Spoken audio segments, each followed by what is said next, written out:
for you to be proficient. Riding enduro, it's the single most active form of motorcycling. I mean, motocross and enduro, similar thing. You're standing on the pegs, you're downshifting, you're upshifting, you're braking, you're working the clutch, you're getting in and out of the friction zone, you're on the throttle, you're grabbing the front brake. And if you can't do it without thinking about it, you're gonna be jerky and it's gonna feel awkward and you're gonna make mistakes. As a street rider, you get out on the road, you shift gears 5 times, and then you sit there for 40 minutes and you don't do anything except steer the bike a little bit. Off-road, you gotta ride the bike. You're in and out of the friction zone in technical terrain 30 times a minute. You're shifting gears 6 or 8 times a minute, maybe. You're on and off the brake every 10 seconds. And you've just gotta develop a sense of finesse that you can't develop unless you do it pretty frequently. Riding off-road in challenging terrain requires movement and momentum, but not necessarily speed.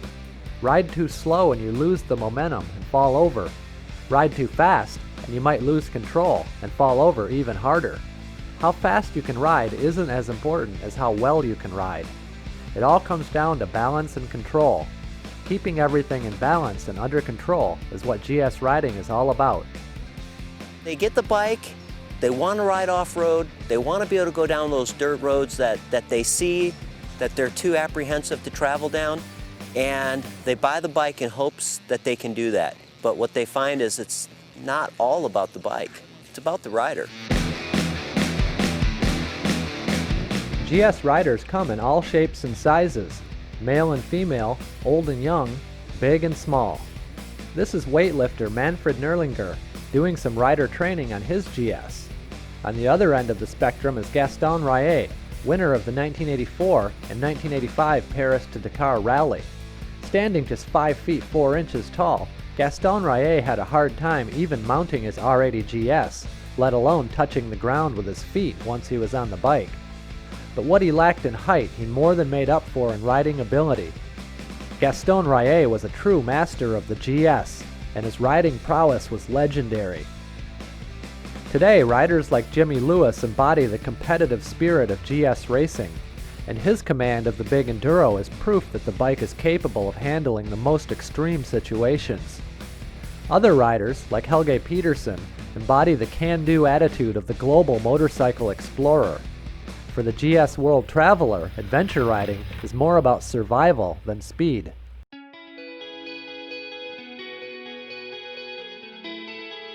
As a novice rider, you can go almost every place that a really experienced rider can go.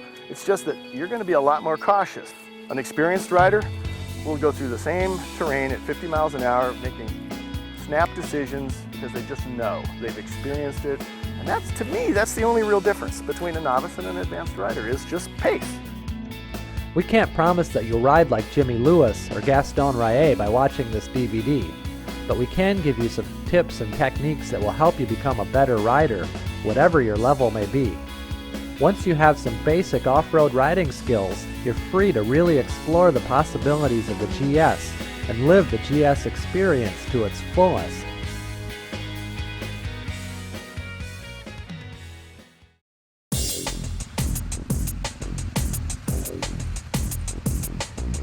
The thing that I have found that is the most effective way of illustrating some of the issues that competent street riders and or guys that are re-entry riders, we call them, face, is to walk you through like the top 5 mistakes that are made by people coming from the street into the dirt.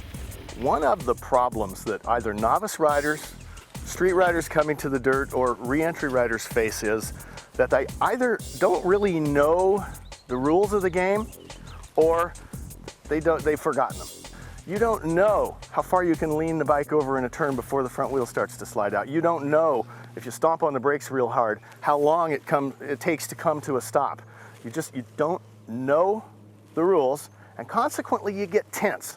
When you get tense, your muscles lock up, and the amount of time it takes your brain to send a signal to your muscles to do something, if your muscles are tense, it takes longer to perform the task than if you're relaxed. Let's just say I'm cruising down a dirt road, relatively flat, no big deal. I'm a novice rider, I'm nervous but comfortable enough with what I'm doing, and suddenly I spy a big old rock about this big in the middle of the road. And I start saying to myself, I don't want to hit that rock. Definitely don't want to hit that rock. And I'm staring at it. Obviously, what's going to happen? Going to plow right into it. Now, what typically happens is you anticipate impact. So you start getting ready for it. And what we're going to do is, he's going to kick my front wheel, and that's going to represent the bike just striking that rock. But I want, and I'm going to be the nervous rider. My upper body's going to be locked. I'm going to be holding on for dear life. I want you to look what happens to both me and the bike as a result of striking that rock. And so he's going to give it a good, healthy kick right now. Okay, let's do it one more time. Really kick the shit out of it. Okay. My whole body got wrenched, right? By having my body wrenched, I'm up here, I'm standing on the pegs, I'm thrown off balance. My body moves to one side of the bike. That is typically what causes guys to fall when they're nervous and tense. We're gonna do one other thing. Just give it another kick. I'm not tense now. Okay, fine. The handlebars snapped, the mic fell off the radio, but as long as you're not thrown off balance, you can have a tank slapper. This can happen, and the bike won't go down. But the minute you start to lose your balance, over you go.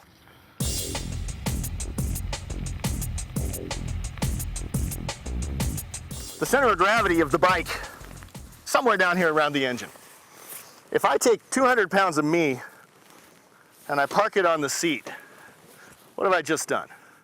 I've lifted the center of gravity. I've taken the bike from being a fairly neutral object to a very top-heavy object. So in life, what falls over more easily? A top-heavy object or a bottom-weighted object? Top-heavy, right? By simply standing up, I put 200 pounds of me at a point that's well below the center of gravity.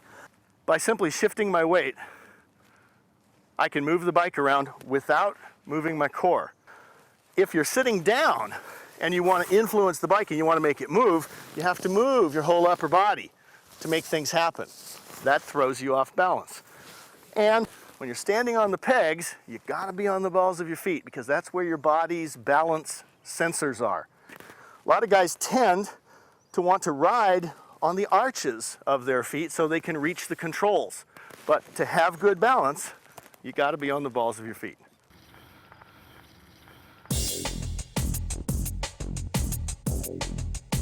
Target fixation. When you're riding on the street, there isn't an awful lot to really target fixate on. There's perhaps the little old lady with blue hair who drives like this and doesn't see you, so you're staring at her to make sure you avoid her or something.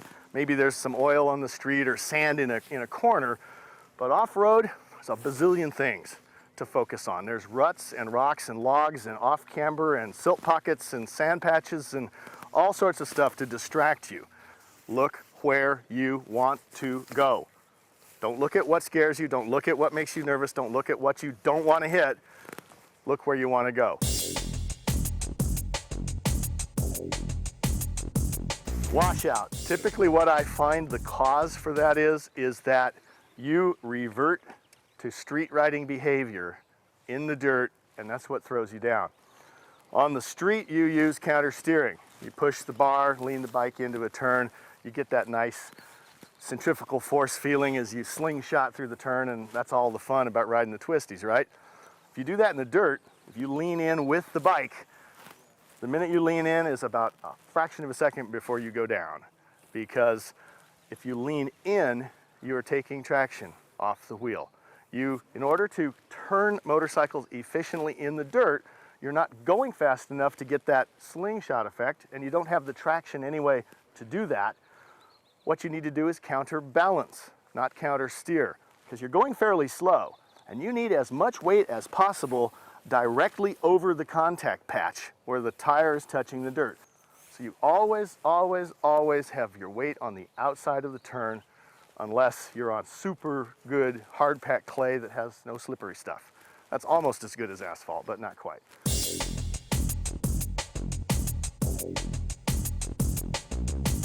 Front brake lockup. As street riders, you all know that the front brake is where your stopping power is at. Still the same in the dirt, but you don't have as much traction. So if you grab a big handful of front brake like you would on the street, front wheel skids, that scares you, tenses you up, then you can't respond and down you go. But conversely, if you're a BMW rider, you grab a big handful of front brake in the dirt and you don't have any brakes at all because the ABS is doing its job. So we disable our ABS when we're in the dirt. As you get better, you can selectively decide when you want to disengage your ABS. I find it still pretty practical a lot of times when I'm riding, but if I'm doing hills and stuff like that, always turn the ABS off. Going down a steep hill, especially on bikes with linked brakes, which fortunately BMW has gotten away from, but by applying your front brake, you skid your rear wheel and that releases all your brakes. And you pick up a little speed and you try to reapply, and the same thing happens and it's a freight train out of control. So that kind of covers, in a nutshell, the top 5 mistakes that are made by people coming from the street into the dirt.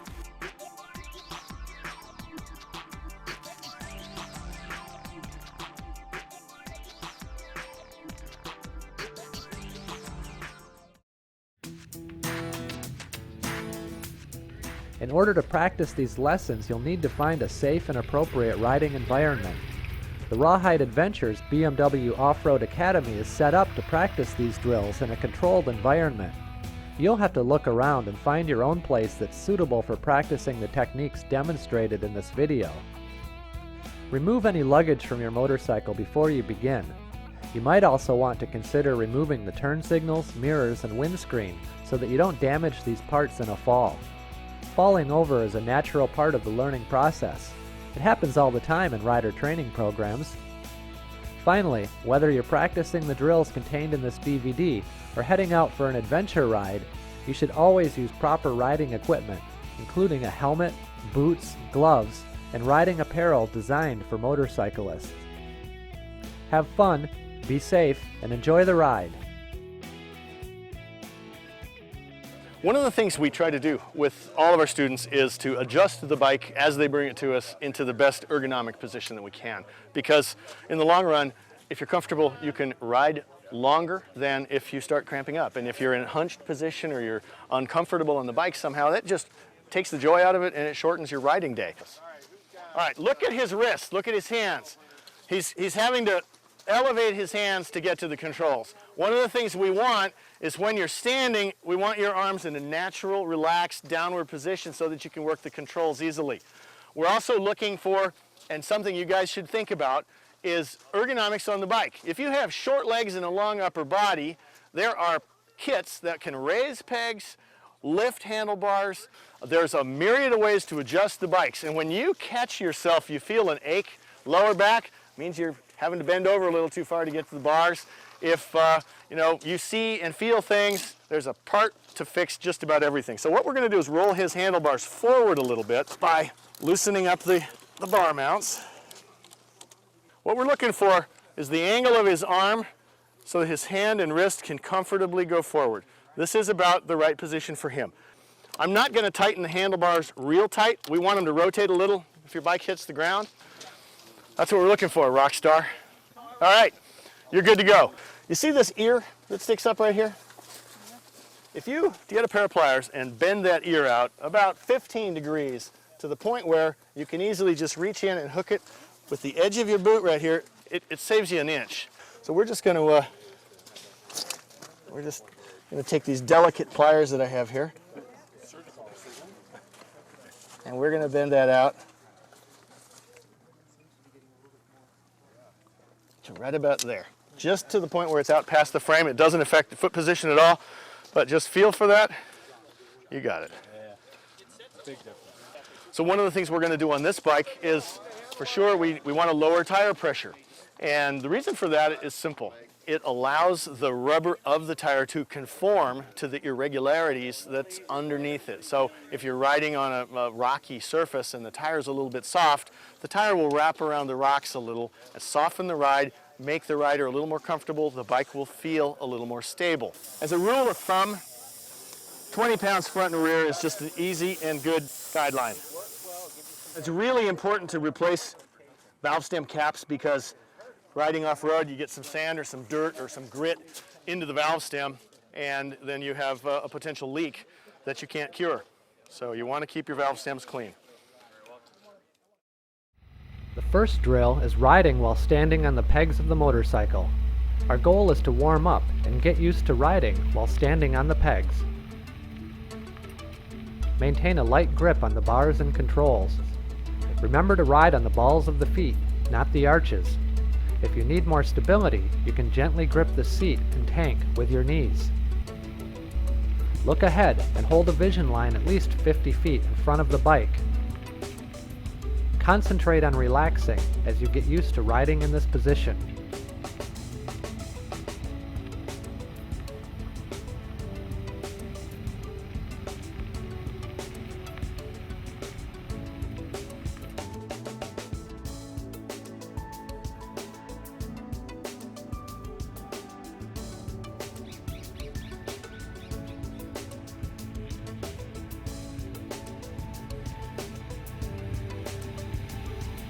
It's really important for you to have the correct posture on the bike.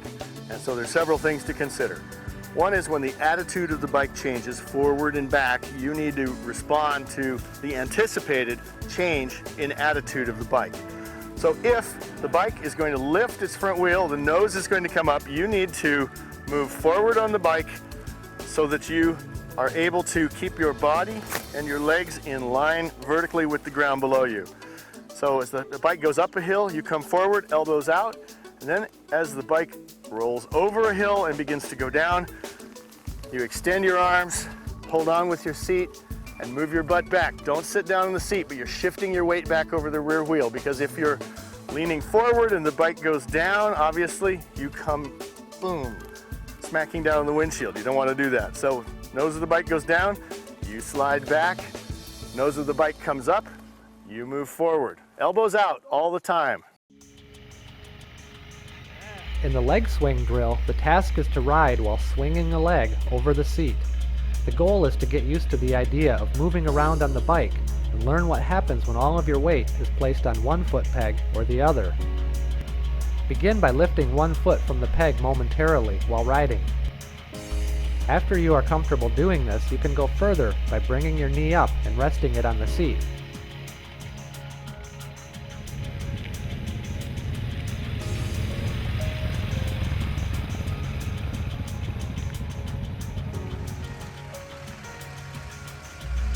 Finally, swing your entire leg over the bike so that it is next to the other leg.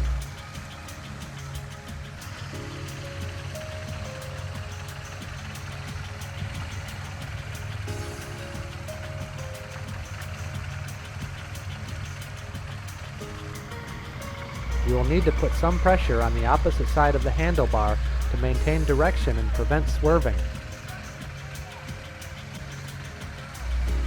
Focus on staying relaxed. Always cover the clutch with 2 fingers to assure smooth operation.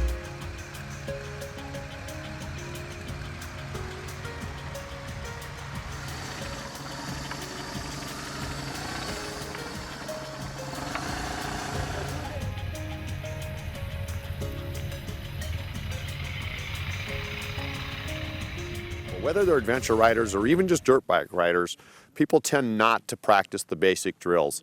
And once you kind of work on those a little bit, it really helps the rest of your riding. In this exercise, you'll learn how to safely pick up a bike that has fallen over.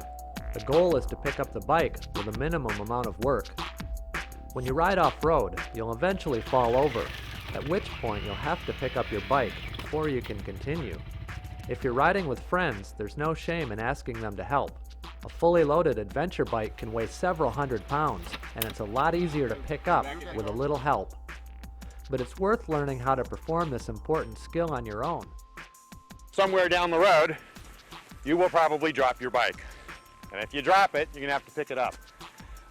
There's a couple different ways that people pick up these big bikes. My preferred way is to have somebody else do it for me. If the bike has fallen over on the right side, put the kickstand out. Next, get the bike up on the cylinder. Assume a squatting position with your back to the motorcycle. Make sure your feet are stable and your back is straight. Now push with your legs.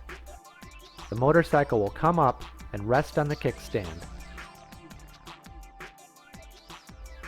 The other method for lifting a fallen motorcycle is different.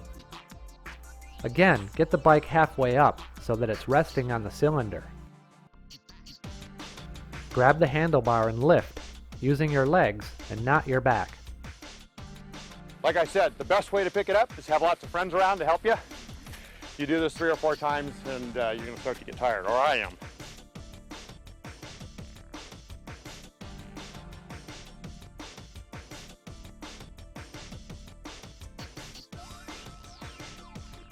Being a coach, that's probably the best benefit of being a coach is I get to practice the drills all the time, and it's made me a much better rider. And anybody that comes through this program is going to go away with a much better skill set when they come in, and that's going to make them a better rider. The friction zone is the area of clutch lever travel that begins where the clutch starts to transmit power from the engine to the rear wheel and stops just before the clutch is fully engaged. In this drill, you'll learn how to move the bike using the friction zone instead of the throttle. The task is to walk your bike around an open area very slowly, using only the clutch. The goal is to learn how to use the friction zone. We're just trying to reinforce riding in the friction zone and using the clutch and letting the clutch slip just enough to keep the bike moving, and at the same time to control the speed. On these big bikes, it's not possible to ride them at real low speeds with the clutch out in first gear. You have to use the clutch, and for a lot of people, this is a new experience. So we want to reinforce their sense of feel of where the clutch position is. If you have short arms, you can brace the bike by putting your right hand on the seat of the bike. If you do the exercise correctly, you won't need to use the throttle. Don't use the throttle, except perhaps on 650s and smaller bikes that don't have the torque of the big bikes. Remember, don't fight the bike. Relax and keep it in balance.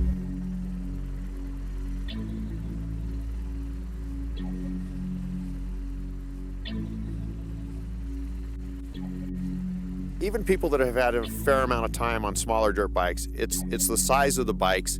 They're used to maybe going fast or riding on the street, and the skill set to get one of these big bikes around is a little bit different. You have to be able to work it when you're going slow. Everybody can go fast, but it's hard to go slow. Be in control, keep your balance. So that's probably the thing that most people struggle with.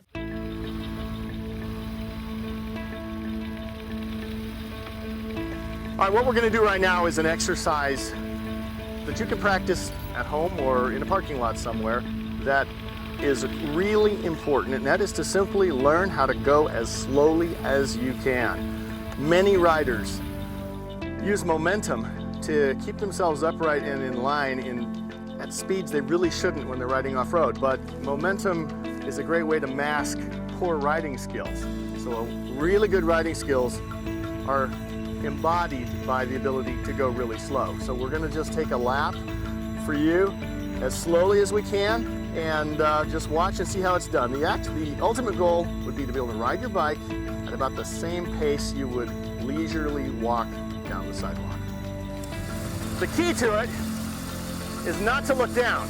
You want to keep your vision out in front of you at least 40 or 50 feet and just focus on your balance. You want to feel the balance through your feet. You want to move, you really don't want a very tight grip on the bars, keeping your vision out. You want to just, you naturally have to correct the bars from side to side, but you want to keep looking out in front of you. Feel the balance of the bike through your feet. You're not trying to do it with your shoulders. You're just gently shifting your weight back and forth, always on the balls of your feet. That's the key. If you feel the need to sort of hold on to something while you do an exercise like this, you put your knees against the seat. Kind of pigeon toe your feet and put your knees against the seat. That'll let you relax your grip on the handlebars. In an exercise like this, it's a perfect illustration of the correct use of the friction zone as well. Because obviously if I let the clutch out all the way, I'd be going much faster than a walking speed. So when you're working slowly in tough terrain off-road, you've got to be able to use the friction zone, and this exercise is very good for illustrating that as well.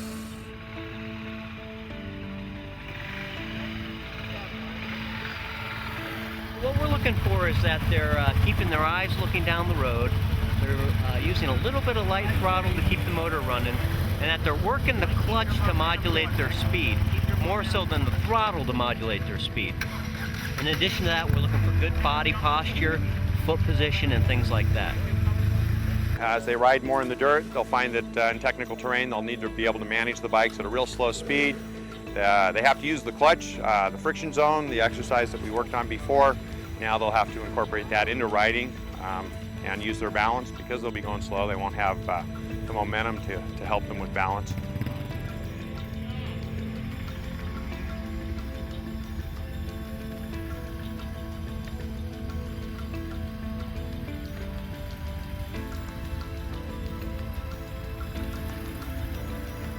Each skill set that's practiced and learned and perfected builds upon the previous one and the one to follow. The ultimate goal is to learn how to ride these big bikes in some off-road environments so that the students can go out there on their own and really enjoy the places in this beautiful country that they normally wouldn't get to see.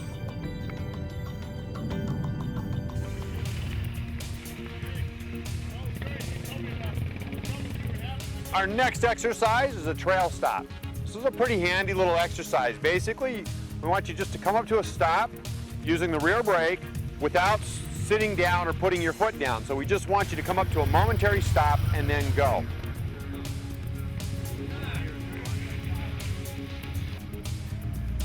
A trail stop is bringing the bike to a full and complete stop without putting a foot down.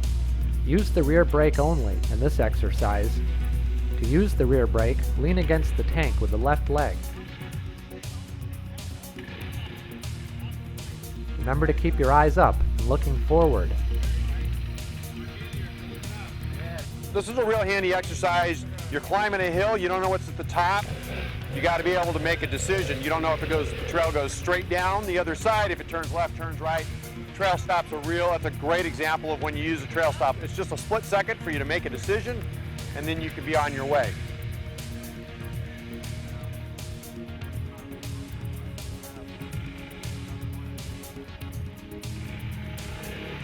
Anybody that's going riding, it doesn't matter if it's off-road riding or on-road riding, even on the racetrack, learn gravel off-road riding. You will be such a better rider in an emergency when all of a sudden the back wheel gives out a little. You will know that. You will know how the bike is handling, and it's okay that it's slide out a little in the back and lock up the wheels and learn braking techniques and stuff. For emergency purposes, it's the best thing you can do to yourself. Learn how to manage the bike on and off-road.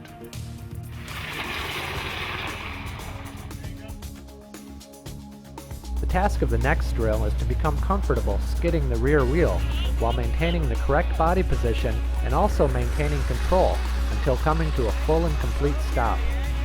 Make sure that you have your weight back before locking up the rear wheel with arms fully extended but not locked, and keep your vision up until you come to a full stop. And remember, this is rear brake only. Don't use the front brake. The purpose of this exercise is to, number one, make people who are traditionally street riders comfortable with the idea of skidding the rear wheel. Because as a street rider, they're taught if you skid the rear wheel, you got to come to a full and complete stop, because if you don't, you may high side. Off-road, skids are both necessary to sometimes help initiate turns, and they happen all the time. So the idea is just to get our riders comfortable with the idea of skidding. But at the same time, we want them in the correct body position. So you'll note as I came in for this skid, I hit the brakes, and just as I did, I shifted my weight as far back on the bike as I could. I extended my arms so that they were not completely locked, but straight, and I kept my eyes way out in front of me. I didn't look down at the front wheel as I slowed down, which is a very typical mistake that novice riders make.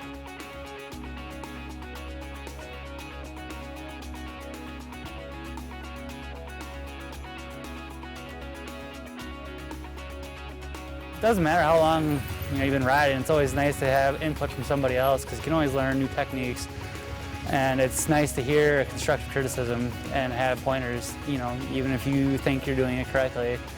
it's nice to hear that kind of stuff from instructors, you know, they tell you how to do stuff right. The task of this drill is to find the point of threshold braking and learn to release the brake in case of a skid. The goal is to be able to release the front brake without mentally locking up when a front wheel skid occurs. Start out riding about 5 to 7 miles per hour and squeeze the front brake lever gently and release.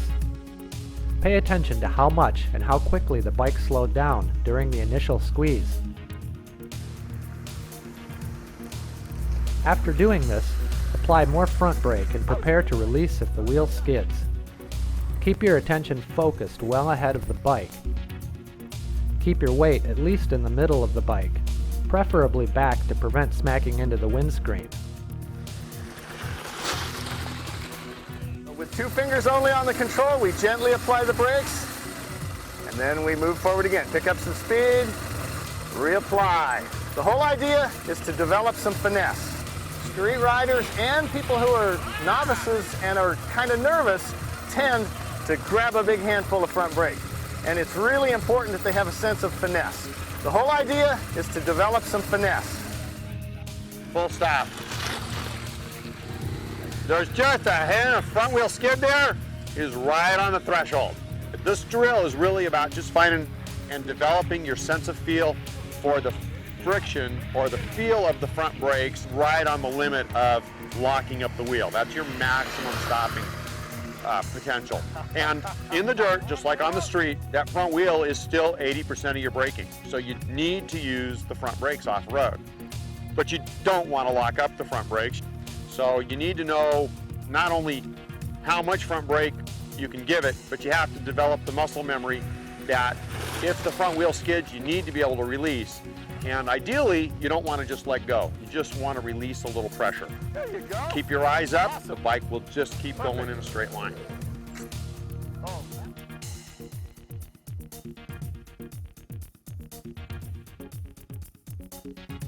People have this sense that it's dangerous and it's too tough, and it's not. I mean, it has those elements, absolutely, as does anything that we do. So there's a certain element of risk, but like all things, the more you know and the more skills you have, the easier it is to manage those risks. Turning a motorcycle in the dirt is completely different than turning a motorcycle on the street. The task of the following drill is to execute a clean 180-degree turn in the dirt. Obviously, one of the things that you need to learn how to do and be comfortable with and confident that you can execute it is a tight turn. And there's a technique that we call counterbalancing. If you're a street rider, you know that the way you maneuver the bike is typically what they call counter steering, by pushing on the handlebars. But off-road, you're not going fast enough for counter steering to really do you any good. So you need to counterbalance the bike, and this is how it's done. Let's say you want to make a left-hand turn. Obviously, you got to turn the handlebars. You're turning to the left. The counterbalance technique is to shift your weight out onto the right side of the bike. So it's a left turn, but you're putting all of your weight on your right leg. You'll notice that my left foot is completely off the peg.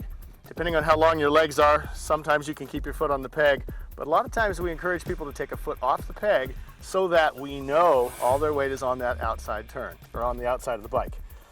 You want your shoulders to be parallel to the bars, elbows slightly out, and you want to look all the way through your turn. There's no point in trying to look your way through the turn. You just enter the turn, turn your head and look where you want to go. Look at your exit point. One of the things that people notice and make comment about is the fact when they're trying to make such a tight turn and lifting their leg off the inside peg, they feel very unsteady, unstable. The way we compensate for that, and the way to actually let your shoulders relax and move into alignment with the bars, is to go slightly pigeon-toed on the outside peg and stick your kneecap right into the edge of the seat. That way you've got a way to brace your lower body so that you can take your leg off the peg on the inside, and also you feel stable as you move through the turn. There you go. Now get your knee against. Yep, now sort of start dropping your butt. Just start lowering down. There you go. Now I'm gonna bring the bike towards me because you're a fairly hefty guy and you can get a good lean angle out of this bike. Okay, there we go. Now, that's about the best you can expect. Do you feel that? Kind of feel where your butt is, feel. Now, what you also want to try to do is have your shoulders in line with the bars. So just as close as you can, mirror your shoulder angle. Pull this shoulder back, there you go. Just about like that. Now your shoulders are parallel to your bars.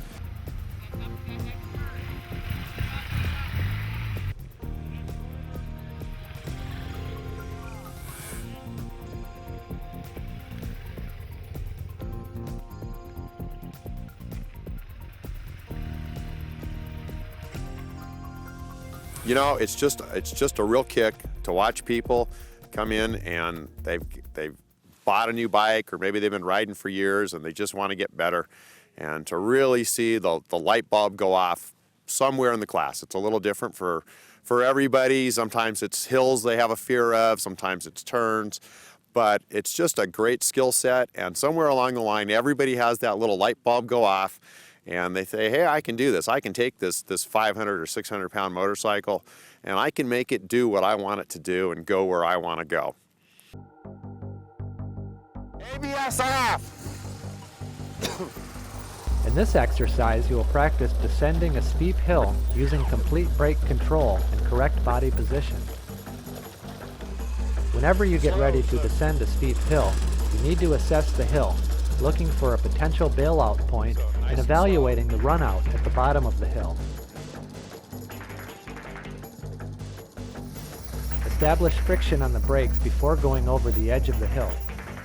Slide your butt back over the rear wheel and keep your eyes focused on the bottom of the hill. There you go. You like that squeaking sound. That's your friend.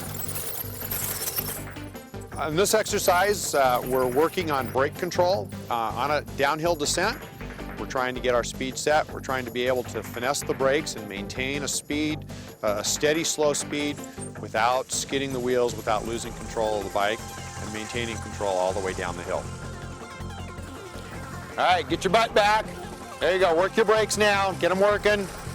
There you go. Just hold them like that. Keep your eyes up. ABS off.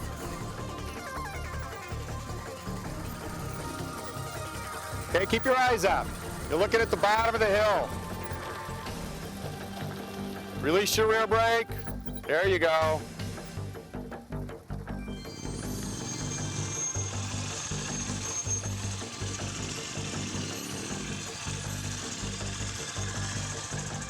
Currently, women make up about 12% of the motorcycle market. More and more women are getting involved in it. They want to buy their own bikes, they want to ride their own bikes.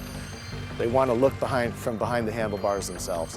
I'd love to see more women get involved in the sport because I think it's pretty great. I have a wife that rides, and it is an awful lot of fun to go out as a couple and just be able to go out here and enjoy the outdoors and be able to travel and go places all over the world.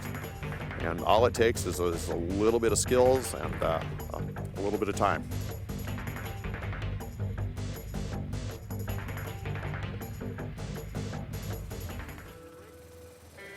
In this drill, we'll learn how to get the bike moving again after stopping on a hill.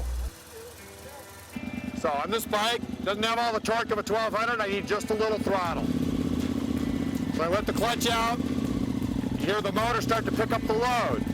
So as it starts to pick up the load, I can let my foot off the brake. Now I'm holding the mic with the motor. Okay, so I'm just gonna let a little clutch out, give it a little teeny throttle, little throttle till we start to move. Look up the hill, stand up.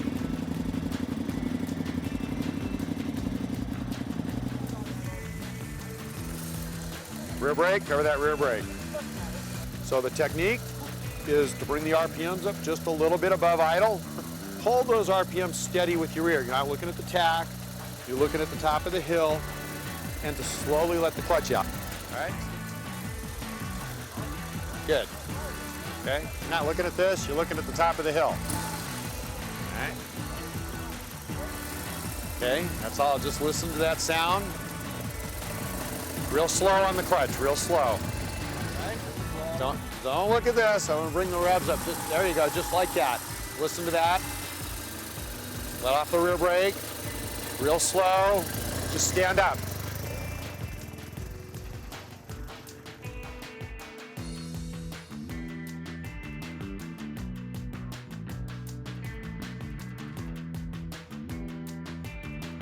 If you set out to ride around the world, you will encounter river crossings, you will encounter detours that you thought was the best road. It was a red, nice line on your GPS or on your map, and it's just torn up. There was a flood, there was a storm, and it can be the worst gravel, mud, sand, anything you can throw up at you.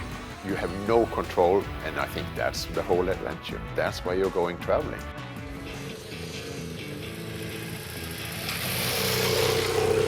You can go slow and dog paddle your way through sand, but riding with your feet off the ground requires a leap of faith and a commitment to speed. This is something that's going to take time and experience to get used to. It's very unnerving for new riders to get out in the sand and the bike wants to go left and they want to go right. And it's not like on the pavement where you say, well, I'm just going to go around this corner and I can just steer right around it. The sand, you're always looking ahead. You're making little corrections all the time with your feet, and you're just letting the bike track where it's going to want to go. Okay, it's a very unnerving feeling, but you ride 60 miles in it, and all of a sudden it's not such a big deal anymore. Keep your weight back, which lightens the front wheel. Focus on controlling the bike with your feet, not the handlebar. Keep a relaxed grip and your eyes up as you begin to ride in the sand. You're going to steer the bike by shifting your weight. Don't try and steer it with the bars, because you're fighting that wheel, and that wheel is just going to follow its tracks. Let it follow its tracks. You got to commit, you got to stay on the power. You don't need to grab the brakes in the sand. You can roll off the power, you can pull in the clutch. Just like a boat, you take off the throttle, that boat sinks down into the water and slows down. Same thing. The analogy here between a power boat and a motorcycle in the sand, very, very close. It's the same type of deal. You turn the wheel on the steering wheel on a boat, and the boat just kind of tracks around. It's not on rails, it's not on tires. So same thing, that bike's going to do the same thing. You're going to steer with your feet, but you're going to let that bike track around. It's not going to track like it's on the pavement and it's glued to the road.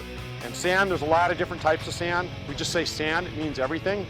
Wow, there's talcum powder stuff, there's riverbed sand, and how you ride it, those are going to be a lot different. It's got a lot of rock in it. You're going to have pretty good traction. You're going to be able to control the bike pretty well. If it's talcum powder stuff, it's going to be hell. Okay, that's a lot harder to ride. You just sink in it. You have to commit to going faster. And that's a scary thing for a lot of people, to commit to going fast. So sand is one of those things that once you get used to it, you think, why was I ever scared of that?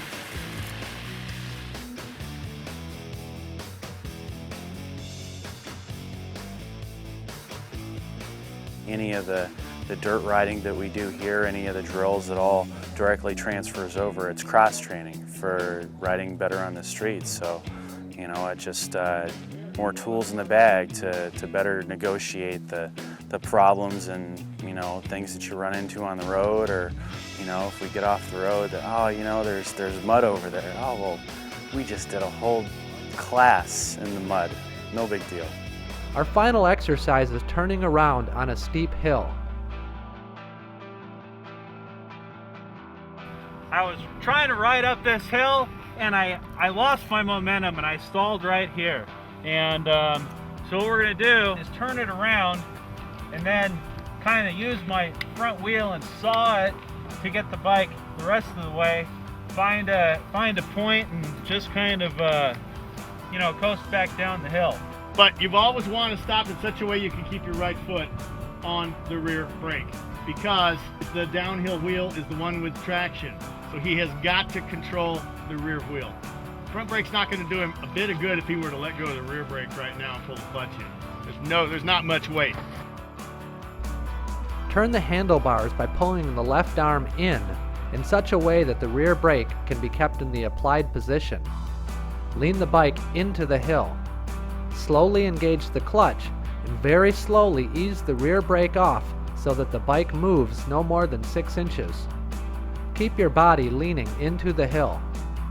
Then let the clutch back out as you step on the brake again so the pivot foot can move. Once you're horizontal to the hill, begin sawing the handlebars back and forth, going lock to lock if you can, to get the bike pointing downhill.